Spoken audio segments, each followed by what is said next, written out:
Boa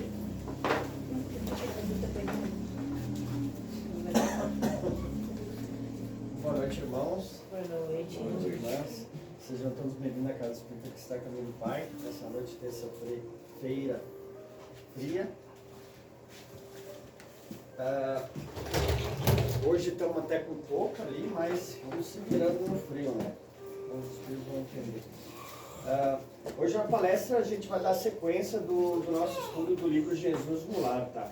O Jesus lá do capítulo 6, o título vai ser Instrumentos da Perfeição. Então a gente vai entender hoje o que isso significa.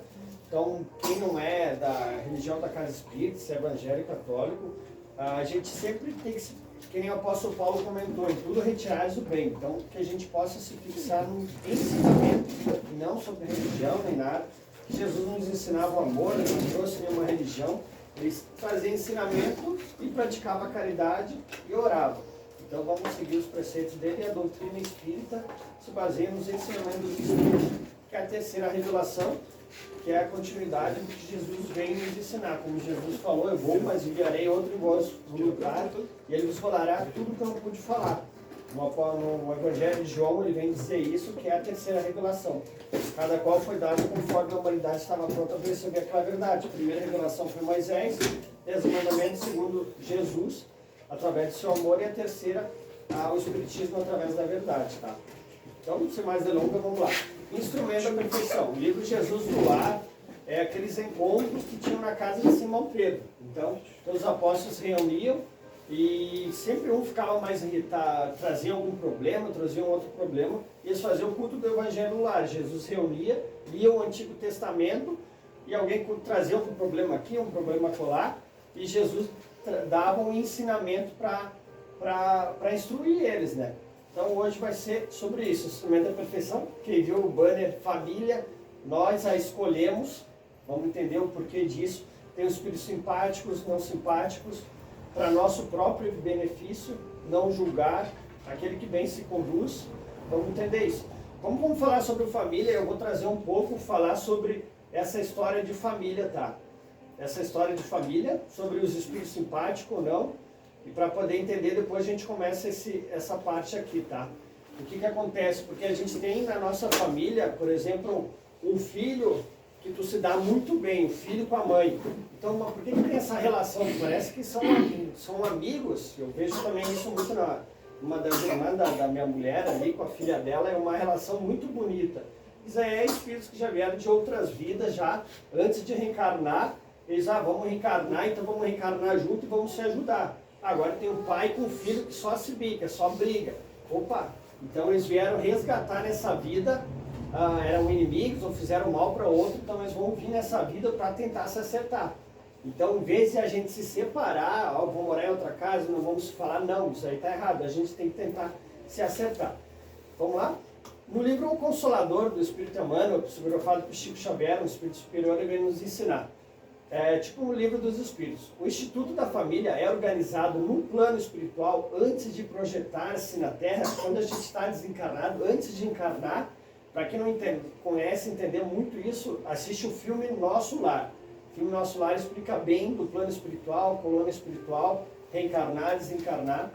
Então vamos ver o que os Espíritos têm para nos dizer. O Instituto da Família é organizado no plano espiritual antes de projetar-se na Terra. O colégio familiar tem suas origens sagradas na esfera espiritual. Em seus laços, reúnam-se todos aqueles que se comprometeram no além a desenvolver na Terra uma tarefa construtiva de fraternidade real e definitiva.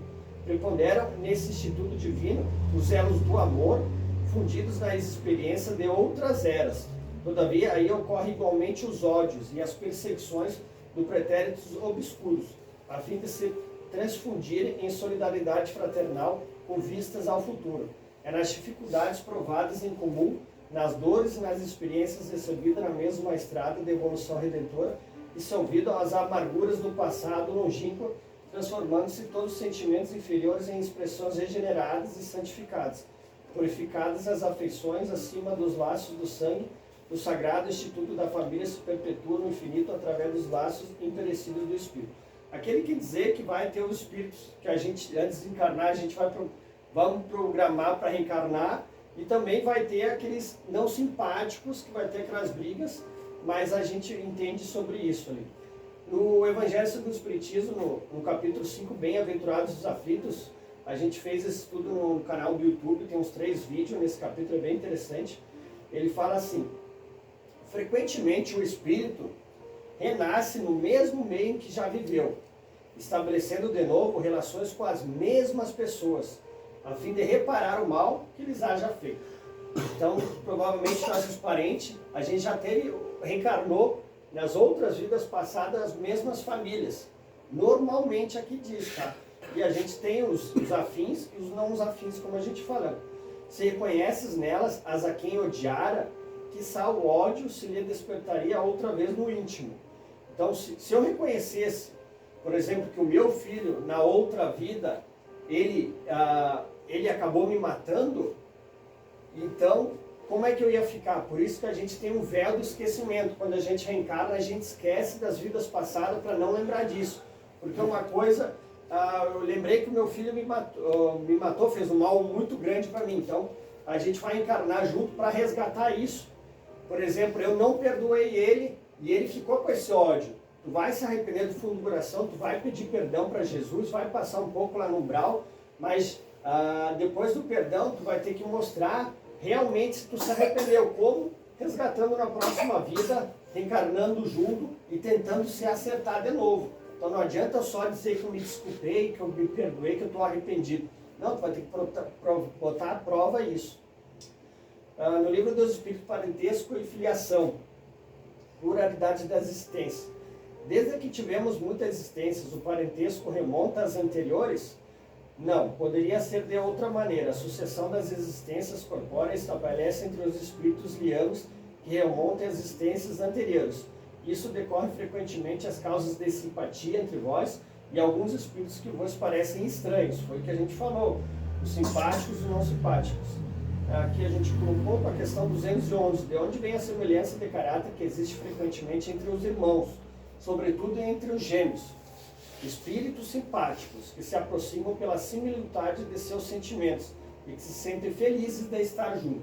Então eu tenho um irmão gêmeo, a gente se dá super bem ali da prova que nessa encarnação a gente veio afins, né? Tu vai encarnar, então vamos encarnar junto, vamos tentar melhorar a nossa família, tentar melhorar, sei lá, o irmão, que a gente não se dá bem, um pai, uma mãe, vamos resgatar alguém nessa família ali. 213. Mas se os espíritos se encarnam nos gêmeos por simpatia, de onde vem a aversão que às vezes se nota entre eles, não é uma regra que os gêmeos tenham de ser espíritos simpáticos. Espíritos maus podem querer lutar junto no teatro da vida. Então aqui está falando que às vezes pode ter irmãos que não se dão bem. Eu me dou super bem com meu irmão mais velho, a gente tem uma certa... dá para ver que tem alguma coisa ali, ou com o pai. Aqui ele está falando isso daí. Como assim? Mas tem irmãos gêmeos também que não se dão bem. Então, se tu não se dá bem com alguém na família, é resgate. Tu tem que trabalhar para essa redenção ali. O livro O Espírito Humano, o orientador Chico Xavier, ele pega frases do Evangelho e ele dá uma comentada. O título é Parentela, o livro Caminho, Verdade e Vida. Daí ele pega essa frase do Atos dos Apóstolos.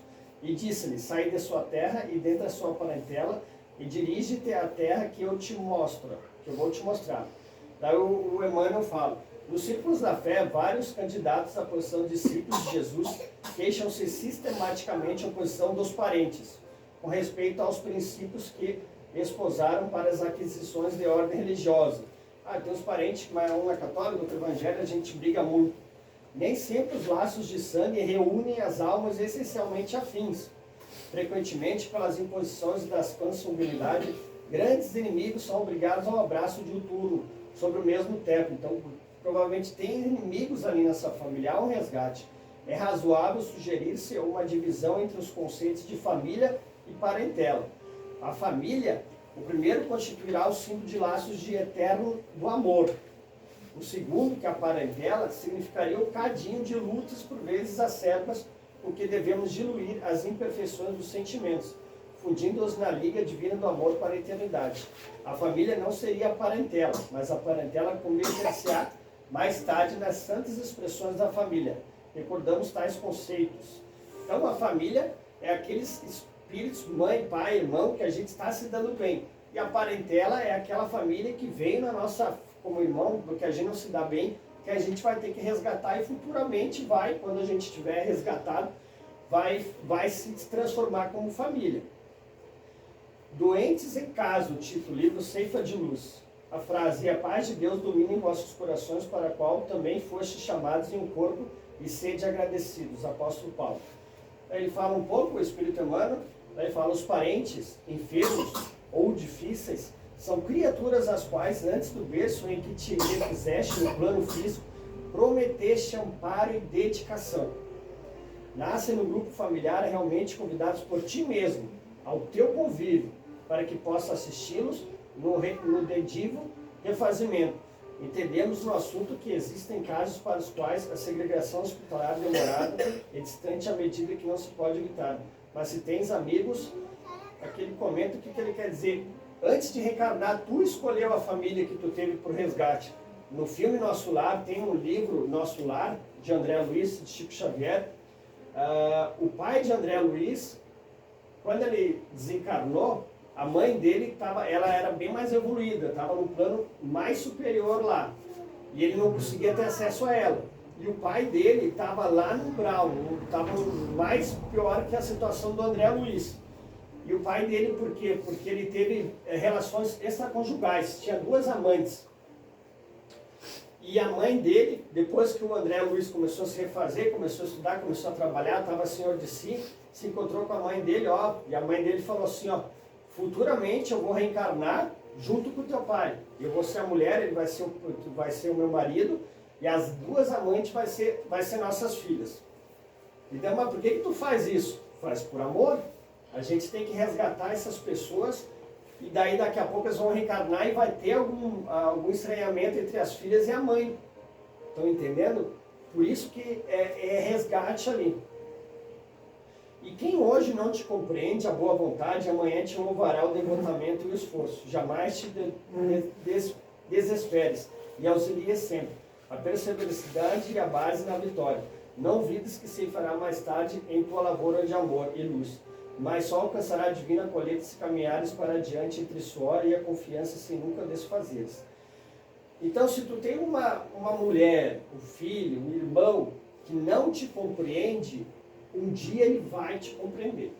Então a gente tem que ter calma, ter paciência, fazer a nossa parte, poder ajudar aqui, auxiliar ali, por mais que ele brigue, por mais que ele te trate mal. A gente somos espíritos imperfeitos, trabalhando para ser espíritos bons, e depois a gente vai ser espíritos puros.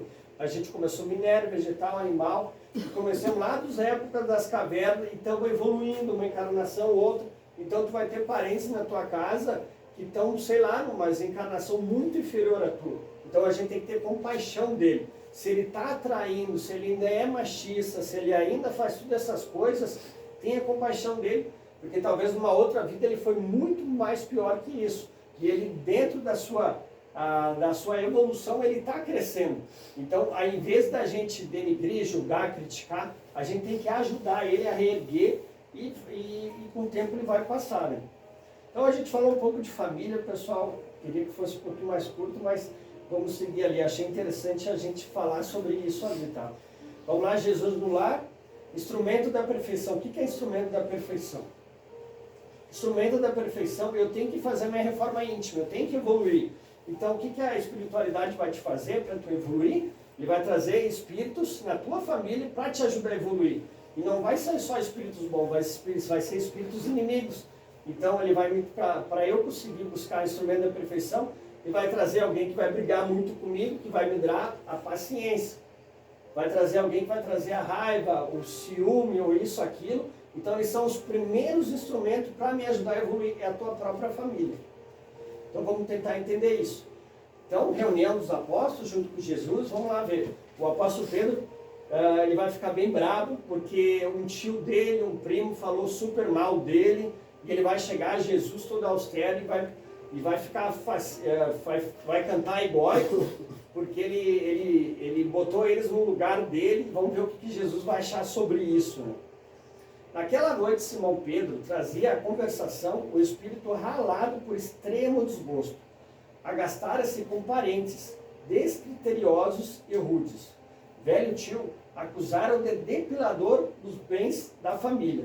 E o primo ameaçara esbofeteá-lo na via pública. Então, daqui a pouco estavam dividindo os bens ou alguma coisa ali, estavam acusando ele que está roubando a família. E o outro queria esbofeteá-lo. Guardava, por isso, o semblante carregado e austero. Então, imagina quando alguém fala algo de nós, a gente fica com essa raiva, esse ódio, e às vezes a gente acaba extravasando, né? Guardava, por isso, o semblante carregado e austero. Quando o mestre leu, então ele chegou naquela reunião, quando o mestre leu algumas frases dos sagrados escritos, o pescador desabafou, descreveu o conflito com a parentela e Jesus ouviu em silêncio. Aqui já vai um grande ensinamento. Chegou todo bravo, Jesus fez o evangelho lá, leu as antigas escrituras e ele não conseguia mais esconder aquilo e desabafou tudo que o primo e o tio fez. E o que Jesus fez? Ouviu em silêncio, não julgou, não criticou, esperou ele falar. Isso que a gente tem que aprender também, saber ouvir. Ao término do longo relatório afetivo, indagou o Senhor: o que fizeste, Simão? Antes arremetidas dos familiares incompreensivos? Sem dúvida, reagi como devia. Respondeu o apóstolo veemente: coloquei cada um no lugar próprio. Anunciei sem rebuços as más qualidades que são portadores. Meu tio é raro exemplar de sorvinice, e meu primo é mentiroso costumaço. Provei perante numerosa existência que ambos são hipócritas, e não me arrependi do que fiz. Então, será que essa é a atitude mesmo, quando alguém nos critica, tu fez isso, tu fez aquilo na frente de todo mundo, e eu fico com aquele ódio, alguma coisa, eu vou responder? Será que é essa maneira que Jesus veio, nos ensinou? Quando ele estava sendo crucificado lá, com os soldados cuspiam, ele respondia alguma coisa, ficou em silêncio, porque não adiantava falar. Quando até é isso que ele quer dizer ali, né? Vamos ver o que ele tem para dizer ali. Provei perante numerosa existência. Então, por isso que a gente somos crianças espirituais a caminho do Pai. Até o nome dessa casa espírita é isso. Então, ele parece uma criança, respondeu tudo, ficou bravo e correu para Jesus querer provar que ele estava certo, né? Então, o que Jesus nos fala sobre discussão, né? Se alguém lhe der um tapa, vira o outro lado para que ele possa bater também. Se alguém fazer andar 1 quilômetro, ande 2. Descer para qualquer um que lhe der. Se a gente assistir aquele filme, aquela série do The Chosen, que é linda, linda aquela série, tem a parte que os soldados pegam o Jesus e companhia, os apóstolos, e fazem descarregar as armaduras, que eram pesadas. E eles ficaram bravos, não, vamos carregar, andaram 1 quilômetro, e depois quando parou aquele 1 quilômetro, Jesus falou para ele: não, deixa que a gente ajuda a andar mais 1 quilômetro. E aquilo foi um ensinamento muito bonito, porque as armaduras eram pesadas, eles precisavam de ajuda para levar tudo aquilo lá. E isso ficou muito bonito na série, foi muito bem explicado, e para a gente poder entender, se alguém está te dando raiva, ódio, alguma coisa, não devolve esse ódio, raiva. Tu não apaga fogo com fogo, tu apaga fogo com água, é tudo ao contrário. Deixa ele se acalmar, deixa ele respirar, mais tarde tu resolve, conversa, mas se tu responder na mesma altura não vai ter fim isso, né? Tem a história e também tem essa coisa de provar que tu tá certo ou não, né? Tem uma história do tigre e do burro, né? Chegou o tigre e o burro junto do Rei Leão, e o burro falou: ó, Rei Leão, a grama é verde. E o tigre falou: não, a grama... não, tá falando que a grama é azul, o burro falou. É verdade ou não é? Sim, a grama é azul, o Rei Leão falou. Tá, então faz o outro ser castigado, o Rei Leão. Daí o Rei Leão falou que, tá, tu vai ser castigado, o tigre, para ficar 1 ano sem poder caçar. Daí depois o burro saiu bem feliz ali, porque ele estava certo do que tinha feito. Depois o tigre chegou: tá, mas Rei Leão, a grama não é verde, por que tu tá dando importância disso? Eu estou dando importância porque tu, um ser tão esperto, tão poderoso e tudo isso, tu perdendo tempo em querer provar que a grama é verde. Então, para tu aprender a gente não perder tempo, que Jesus nos ensina a não perder tempo, tu vai ficar com isso ali. Não adianta tu discutir com alguém, com essa pessoa, não vai adiantar nada. A única maneira de a gente ganhar uma discussão é evitando-a. Então é isso que ele quer dizer sobre evitar essa discussão ali. Tá? E sobre julgar, pessoal. Jesus fala bastante sobre o julgamento, né? Não julgueis para que não sejais julgados, que com a mesma medida, com medidas dos anos, será julgados. E ele julgou ali no momento, né? A questão 21. Há casos no quais seja útil mostrar... Tá, isso aqui eu não vou, senão não vai dar tempo. Daí vamos ver do Emmanuel, né? Ele pega a frase do apóstolo Tiago. Há um legislador e um juiz que pode salvar e destruir. Tu, porém, quem és e que julgas a outrem? Então o apóstolo Pedro julgou. Vamos ver o que o Espírito Emmanuel tem para falar. Deveria existir por parte do homem grande cautela em emitir opiniões relativamente à incorrência alheia. O parecer inconsciente ou leviano pode gerar desastres muito maiores que o erro dos outros, convertido em objeto de exame. Naturalmente, existem determinadas responsabilidades, existem observações acuradas e pacientes daqueles a quem foram conferidos. Então, um administrador necessita analisar os elementos de composição humana que lhes integram a máquina de serviços. O magistrado, pago pelas economias do povo, é obrigado a examinar os problemas da paz ou da saúde sociais, deliberando com serenidade a justiça da defesa do bem coletivo.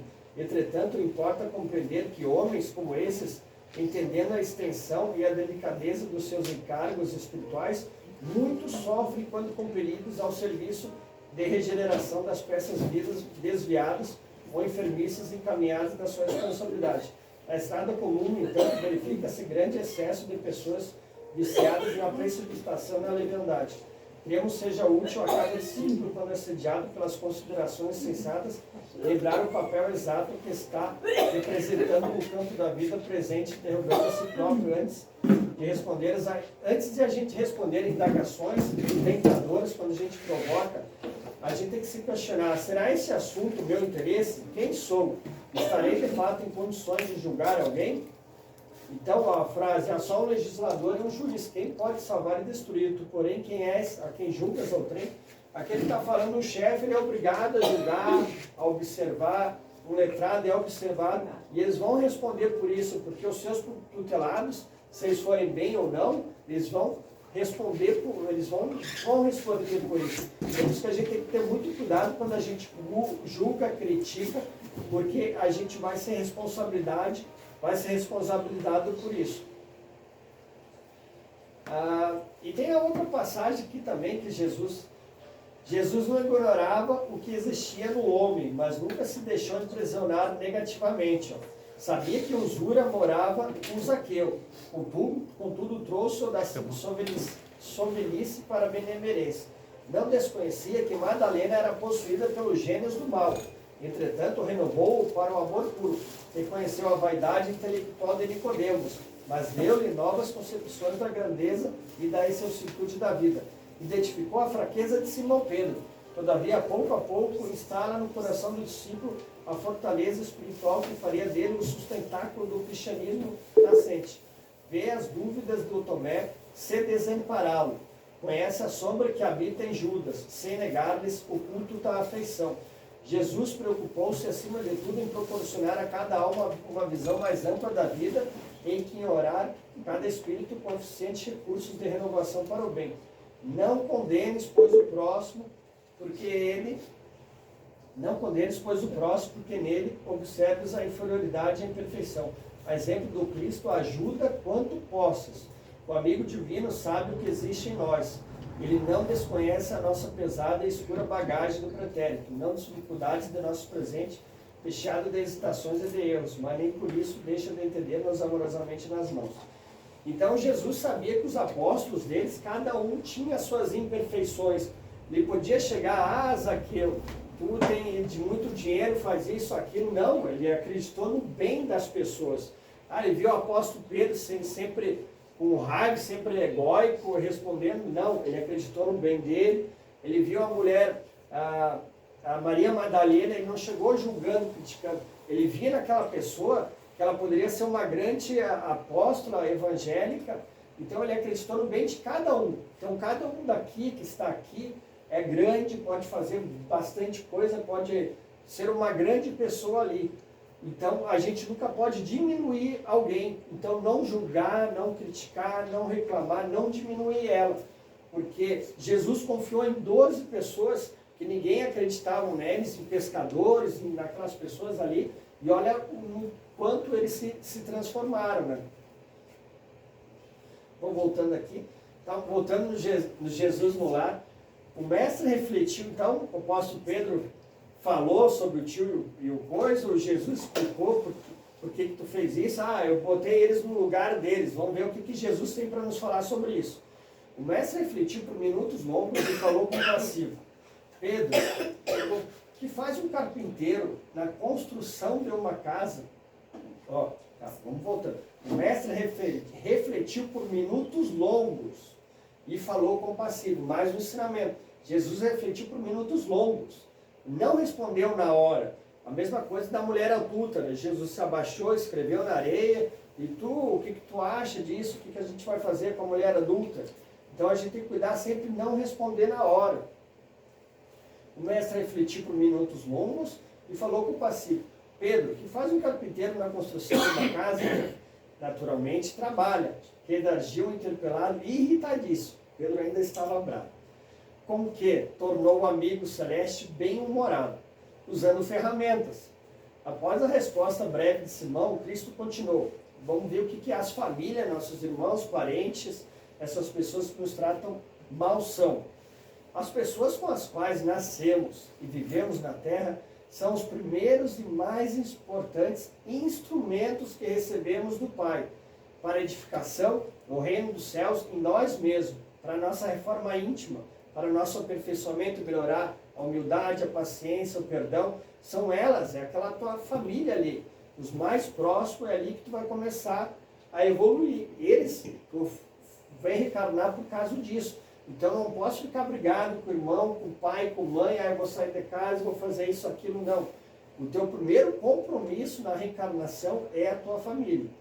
Quando falhamos no aproveitamento deles, que constitui elementos de nossa melhoria, é quase impossível triunfar com recursos alheios, porque o Pai nos concede os problemas da vida de acordo com a nossa capacidade de lhes dar solução. Então cada um vai ter a cruz que consegue suportar. Deus não vai te dar umas provações e expiações que tu não vai conseguir suportar, não. Ela vai te dar aquilo, vai ter tudo um planejamento lá no plano espiritual. O Alan vai ter que trabalhar a paciência, o perdão, o Alan vai ter que resgatar com essa pessoa, com aquela ali, e dentro da capacidade que nós aqui, espíritos superiores, ele tem capacidade, daí vai caber a nós, se não. Daí, aqui, tá? Essa aqui eu já comentei. Vamos falar mais um pouquinho aqui sobre parentes, é o título, livro Fonte Viva. Mas se alguém não tem cuidado dos seus, principalmente dos da sua família, negou a fé e é pior do que um infiel. Apóstolo Paulo. Então a importância da família. Se eu não tiver cuidado com a minha própria família, tu negou a fé.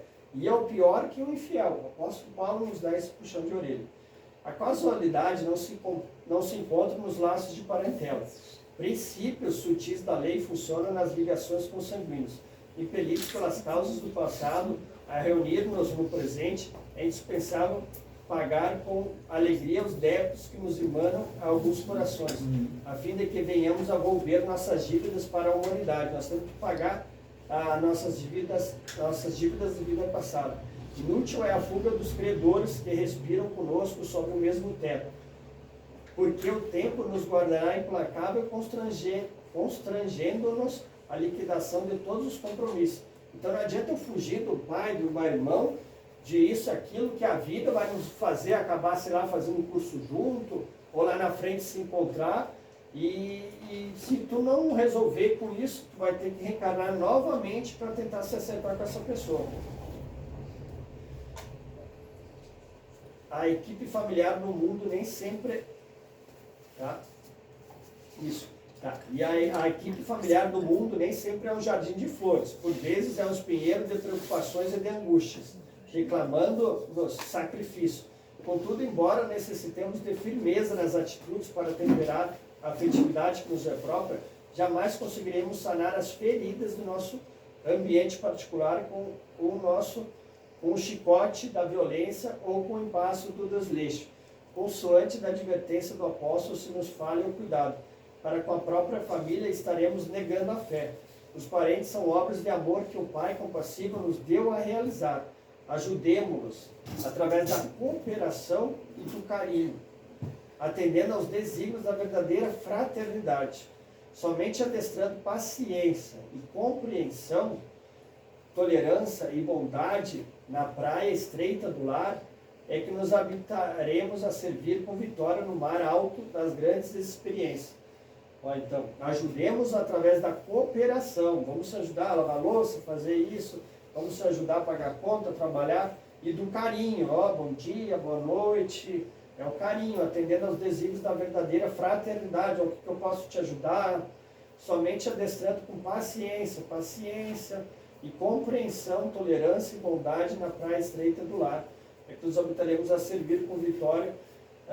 A gente vai ter uns parentes complicados, não é questão de suportar, mas a gente tem que compreender que a pessoa está nesse grau hierárquico, compreender que eu tenho que, na verdade, não é como as pessoas te tratam, é como tu trata a pessoa. Então, se a pessoa te deixa com raiva, te xinga, te faz alguma coisa, a pessoa não tem nenhum poder de te deixar com raiva ou de alguma coisa. Ela não tem esse gatilho. Essa raiva e ódio está contigo. Nossos maiores inimigos estão dentro de nós, que é a raiva, o ódio, esses inimigos que a gente tem que trabalhar. E eles estão nos testando, como é que tu vai conseguir fazer o bem. O mal vai ter que te provocar para tu conseguir ver se tu realmente é uma boa pessoa, como é que tu vai testar a paciência. Vão te testar a paciência para saber se tu vai ser uma boa pessoa. Então é isso que vai nos ajudar a evoluir. Voltando Jesus no lar, daí Jesus comenta, a ave é obrigada a fazer o ninho, mas não lhe reclama outro serviço. A ovelha dará lã ao pastor, no entanto, ninguém lhe exige o agasalho pronto. Ao homem foram concedidas outras tarefas, quais sejam as do amor e da humildade, na ação inteligente e constante para o bem comum, a fim de que a paz e a felicidade não sejam mitos na terra. Os parentes próximos, na maioria das vezes, são um martelo. Então, o filho é um martelo, a mulher é um serrote, que podemos utilizar a benefício da construção no templo vivo, sublime, por intermédio do qual o céu se manifestará em nossa alma. Então, por isso que são os instrumentos da perfeição. A tua família é um serrote, é um martelo, e a casa é você mesmo. Ela vai te ajudar a fazer a reforma íntima para tu evoluir. Enquanto o marceneiro usa as suas ferramentas por fora, cabe-nos aproveitar as nossas por dentro. Em todas as ocasiões, agora vai no conselho de Jesus, ignorante representa para nós um campo de benemerência espiritual. Então ele representa para nós um campo de benemerência espiritual. O mal é desafio que nos põe a bondade à prova. Então o mal que as pessoas vão te fazer, tu vai te provar a tua bondade, se tu é uma pessoa boa ou não, ou tu vai responder com o mesmo mal. Para saber se tu é bom mesmo, só o mal te testando tu vai saber. O ingrato é o meio de exercitarmos o perdão. Então Jesus curou, expulsou obsessores, fez muito bem para todo mundo, mas na hora que mais precisou na cruz, todo mundo abandonou. Então ele é a prova viva, ele é o único mestre, guia, então ele passou por várias coisas para nós ensinar.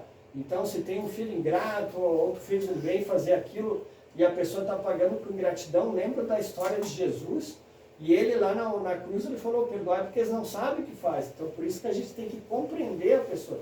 Então ele não sabe o que está fazendo. O doente é uma lição, a nossa capacidade de socorrer. Então o doente é uma lição, a nossa capacidade de socorrer. Então tem um parente doente, alguma coisa, ele está te testando, vamos ver se tu é bom mesmo, se tu vai ajudar, se tu vai socorrer. Aquele que bem se conduz em nome do Pai, junto de familiares endurecidos ou indiferentes, prepare-se com rapidez para a glória do serviço à humanidade. Porque se a paciência aprimora a vida, o tempo tudo transforma. Então aquele quer dizer, aquele que bem, que é o homem de bem, aquela pessoa boa, ele fala assim, aquele que bem se conduz em nome do Pai, junto de familiares endurecidos ou indiferentes, Prepare-se com rapidez para a glória do serviço para a humanidade. Se tu for ser bom na família, tu vai estar pronto para fazer o trabalho fora da família, praticar a caridade, fazer outros bens ali. Calou-se Jesus, e talvez porque o Pedro tivesse ainda os olhos indagados, acrescentou serenamente: se não ajudamos o necessitado de perto, como auxiliaremos os aflitos de longe? Se não amamos o irmão que respira conosco, nos mesmos ares, como nos consagraremos ao Pai que nos encontra no céu? Depois dessas perguntas, pairou na modesta sala de Cafarnaum expressivo silêncio, que ninguém ousou interromper. Então aqui eu separei mais um monte para ler aqui, mas o tempo já está se esgotando. Eu vou só terminar com esse textinho aqui do bem-aventurados os mansos aqui. Então como que a gente tem que tratar, como é que a gente tem que lidar? Ó? Bem-aventurados os homens aqui do Evangelho segundo o Espiritismo, bem-aventurados os homens de trato ameno, que sabem usar a energia construtiva entre o gesto de bondade e o verbo de compreensão. Bem-aventurados os filhos do equilíbrio e da gentileza, que aprendem a negar o mal sem ferir o irmão ignorante que o solicita sem saber o que pede. Abençoados que repetem 1000 vezes a mesma lição sem alarde, para que o próximo lhes aproveite a influenciação da felicidade justa de todos.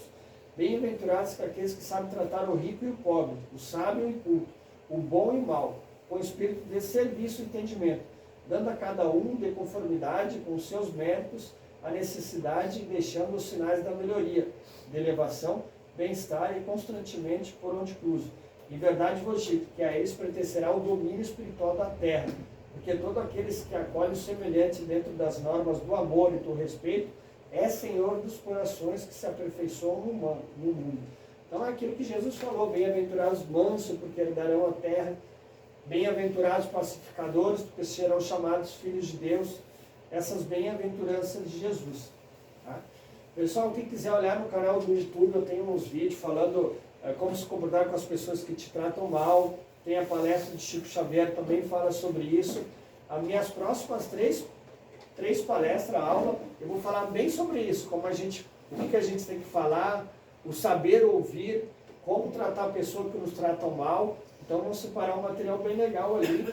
E se a gente for ver o Jesus no Lar, até os capítulos até agora está falando muito sobre família e muito sobre como tratar o outro. Então Jesus está tentando bater sempre na mesma tecla para a gente se puxar um pouco ali, tá? A próxima terça-feira, dando um recadinho aqui, vai ser um amigo bem querido. Eu trabalhei com ele na Casa Espiritualista Guerreiros da Luz. E ele tem uma palestra muito legal, e eu fiz um convite para ele vai vir aqui na nossa casa, aceitou o convite, ele vai fazer a próxima terça-feira. Então ele tem um exemplo bem bonito da vida dele, de superação, de provação e expiação, e ele conseguiu superar, e vocês vão gostar bastante, tá? Então, acho que é isso aí, pessoal, a palestra de hoje, tá? Então, gratidão.